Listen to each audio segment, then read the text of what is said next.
Hello good morning. आप सबों को पिछले दिन मैंने परसेंटेज का पार्ट वन क्लास बताया था। आज मैं उसके आगे बताने जा रहा हूँ। मैं जो क्वेश्चन लाया हूँ, जो प्रत्येक एग्जाम में जो पूछे जाते हैं परसेंटेज का, जो वीवीआई मोस्ट वीवीआई है, उनको लेकर आया हूँ। चलिए अगला प्रश्न में हम लोग चलते हैं। एक परीक्षा में उत्तीर्ण होने के लिए 40% अंक अनिवार्य है। एक परीक्षा में उत्तीर्ण मतलब पास होने के लिए 40% अंक जरूरी है।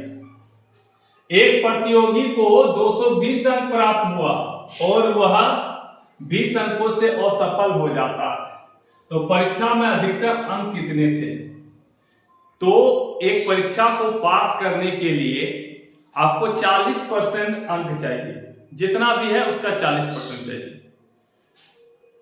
वो 220 नंबर प्राप्त करता है, लेकिन वो 20 अंकों से फेल हो जाता है। मतलब 220 अंक प्राप्त करता है, 20 अंक से फेल हो जाता है, यानी 20 अंक और चाहिए उसको पास होने के लिए। यानी 220 अंक लाता है, फेल हो जाता है। कितना अंकों से फेल हो जाता है? 20 अंकों से, यानी 20 अंक और जोड़ देंगे, यानी 240 में वो पास हो जाएगा। 240 में वो पास हो जाएगा। लेकिन पास होता है कितना परसेंट में? 40% में। यानी पास होने के लिए 40% है, और या पास होने के लिए नंबर कितना चाहिए? 240। तो कह रहा है परीक्षा में अधिकतम अंक मतलब मैक्सिमम अंक कितना था। कभी भी याद रखिएगा, मैक्सिमम अंक 100% होता है। हमेशा क्या होता है? 100% होता है। तो चलिए, तो 40% प्राप्त करता है पास होने के लिए, और पास होता है 240 में। लिख सकते हैं आप। तो 40% बराबर 240 नंबर। तो 40% बराबर 240 नंबर। तो हमेशा तो 1% बराबर 240 बाय 40। तो हमेशा कोई भी अपने आप में 100% ही होता है, फुल मार्क्स, ठीक ना। 100% बराबर 240 बटे 40 गुना 100।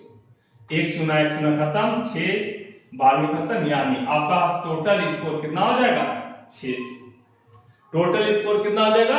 600, यानी ऑप्शन नंबर 3। इसी बेस पर और मैंने दूसरा सवाल रखा हुआ है। देखिए, एक छात्र को पास होने के लिए कुल अंक का 35% अंक प्राप्त करना है। पास करने के लिए इस बार कितना चाहिए? 33% चाहिए। उसे कुल अंक का 25% अंक प्राप्त होता है। उसको कुल अंक का 25% प्राप्त होता है, तो वह 40 अंक से असफल हो जाता है। मतलब 40 अंक 25% लाता है, लेकिन 40 अंक से असफल हो जाता है। तो कुल अंक ज्ञात कीजिए। चलिए, पास आपका कितना में है? 33%, यानी 33% में है। वो 25% लाता है तो फेल हो जाता है। कितने नंबर से फेल होता है? 40 नंबर से फेल होता है। यानी 25% में अगर 40 नंबर जोड़ दीजिएगा तो पास हो जाएगा। कितना परसेंट के बराबर? 33% के बराबर। यही होगा ना। आप 25% लाते हैं, 40 नंबर से फेल हो जाते हैं। पास होने के लिए आपको कितना चाहिए? 33% चाहिए। तो आपको 25% लाते हैं तो आप फेल हो जाते हैं। 40 नंबर और लाइएगा, जिसके कारण आपको 33% हो जाएगा। तो बोलता है कुल अंक हमेशा 100% होता है। आप ये जानते हैं, हमने पिछले क्वेश्चन में आपको बताया। चलिए, तो इसको उधर भेज दीजिए, परसेंट की ओर चला जाएगा। तो 33 में 25 चला गया तो क्या हो जाएगा? 8%। तो 8% बराबर 40 अंक हो गया। 8% बराबर 40 नंबर हो गया। चलिए, जब 8% बराबर 40 हो गया तो हमेशा कुल अंक कितना होता है? 100% होता है। कुल अंक कितना होता है? 100% होता है। यानी 8% बराबर 40, तो 1% बराबर 40 बाय 8। तो 100% निकाल दीजिए। 100% बराबर 40 बाय 8 इंटू 100। 8 पंचे 40, यानी फुल मार्क्स आपका कितना हो गया? 500। फुल मार्क्स आपका कितना हो गया? 500। चलिए और इसी प्रकार का और एक सवाल है, एक परीक्षा में सफल होने के लिए एक छात्र को 35% अंक प्राप्त होना है। यानी सफल होने के लिए हम कितना भी नंबर है मालूम नहीं है, लेकिन आपको पास होने के लिए टोटल में 35% चाहिए। वो 200 नंबर प्राप्त करता है। वो कितना नंबर प्राप्त करता है? 200 नंबर प्राप्त करता है, लेकिन 10 अंकों से असफल हो जाता है, लेकिन 10 नंबर नहीं और ला पाता, इसके कारण वो फेल हो जाता है। तो 10 नंबर और चाहिए ना उसको पास करने के लिए। तो चलिए 10 नंबर और चाहिए उसको पास करने का लिए, यानी उसको 210 नंबर में पास हो जाना है। लेकिन 210 में पास होना है तो कितना परसेंट चाहिए उसको? 35% चाहिए। 210 में लाना है लेकिन उसको 35% पास। उधर 210 में पास है, इधर 35% में पास है। तो हमेशा तो कुल अधिकतम अंक मैक्सिमम नंबर क्या होता है? 100% होता है। आप 35% पास हो रहे हैं, लेकिन पास कितना में हो रहे हैं? 210 में, यानी 35% बराबर 210। तो 100% तो 1% बराबर 210 बाय 35। तो 100% बराबर निकाल लीजिए, 210 बाय 35 इंटू 100। 35 का टेबल में 7 6 बार में, यानी मैक्सिमम अंक हो गया 600। मैक्सिमम अंक कितना हो गया? 600। अधिकतम अंक कितना हो जाएगा? 600। अब चलिए इसी प्रकार अगला क्वेश्चन चलते हैं। चलिए ये दूसरा टाइप हो गया, ये सेकेंड टाइप हो गया आज का सवाल का दूसरा टाइप। चलिए एक गांव की वर्तमान जनसंख्या 67,600। वर्तमान में जनसंख्या कितना है? 67,600। और यह 4% की दर से प्रतिवर्ष बढ़ रहा है। प्रतिवर्ष कितना बढ़ रहा है? 4% हर साल बढ़ रहा है। ठीक, तो 2 वर्ष पहले कितना थी? तो हर साल आपका 4% बढ़ रहा है, जिसके कारण अभी वर्तमान में जनसंख्या 67,600। तो बोलता 2 साल पहले कितना था? चलिए मान लीजिए 2 साल पहले x था। 2 साल पहले क्या था? x था। तो चलिए फिर अगला साल कितना बढ़ेगा? इसी का 4% बढ़ाना, 104% हो गया, यानी बटे 100। फिर अगला साल ये 1 साल का हो गया। 2 साल बोला ना 2 साल पहले, तो 2 साल पहले x था, तो फिर इस बार कितना बढ़ा? 104% हो गया। फिर ये टोटल का 104% हो गया, तब जाकर ये वर्तमान का आपका जनसंख्या आ गया। फिर से कह देते हैं आपको, एक गांव की वर्तमान में जनसंख्या 67,600 है और यह 4% की प्रति दर से प्रतिवर्ष बढ़ रहा है, मतलब हर साल 4% बढ़ रहा है। तो वर्तमान में ये है ना 2 साल पहले मांगा, तो मान लीजिए 2 साल पहले x है, तो अगला साल 4% बढ़ जाएगा। कभी भी किसी का जनसंख्या 100% होता है, तो 4% बढ़ जाएगा, तो 104% हो गया। जब अगला साल 104% हो गया एक साल में, फिर एक साल बाद कितना हो जाएगा? फिर उसी का 104% हो जाएगा। तो इस प्रकार वर्तमान में कितना है? 67,600 है। चलिए इसको काट दीजिए, ये 26 बार में, ये 25 बार में, ये 26 बार में, ये 25 बार में। 26 का स्क्वायर ये 676 होता है, यानी x बराबर 25 गुना 25 625 और डबल जीरो, मतलब 2 साल पहले जो जनसंख्या था 62,500 था। Option number 1। चलिए इसी प्रकार सेम एक और क्वेश्चन लाए हैं। चलिए देखिएगा, एक मशीन के मूल्य प्रति वर्ष 5% घटता है। एक मशीन का मूल्य हर साल 5% घटता है। यदि मशीन का वर्तमान मूल्य 2 लाख रुपया है, अभी 2 लाख रुपया है, तो 2 वर्ष के पश्चात मतलब बाद में 2 वर्ष पश्चात मशीन का मूल्य क्या होगा? चलिए हर साल 5% घटता है, तो 2 साल के बाद उसका मूल्य क्या होगा? चलिए अभी वर्तमान में 2 लाख रुपया है आपके पास, उसका मूल्य कितना है 2 लाख। हर साल 5% घटता है, और तो 2 साल के बाद मूल्य क्या होगा। चलिए कोई भी, अभी ये अपने आप में 100% है, अगला साल 5% घट जाएगा, यानी 95% इसका हो जाएगा। अगला साल रेट क्या हो जाएगा, एक साल में 95% हो जाएगा। फिर अगला साल ये जो बनेगा उसके लिए 100% होगा, तो अगला साल क्या हो जाएगा, ये टोटल का 95% हो जाएगा।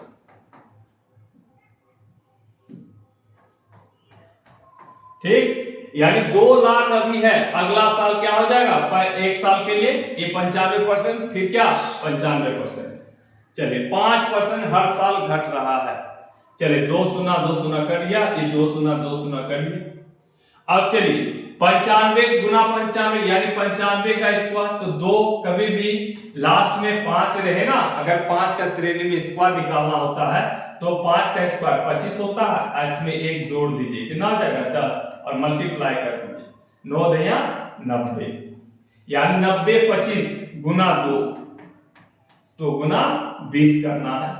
तो 5 गुना 10, 2 दूना 4, 1 5, 0 9 दूनी 18 और 0, तो 1,80,500 रुपया हो जाएगा। कितना हो जाएगा, 1,80,500 रुपया हो जाएगा। तो 2 साल के बाद 1,80,500 हो जाएगा मशीन का मूल्य। चलिए अब अगला प्रश्न में चलते हैं हम लोग।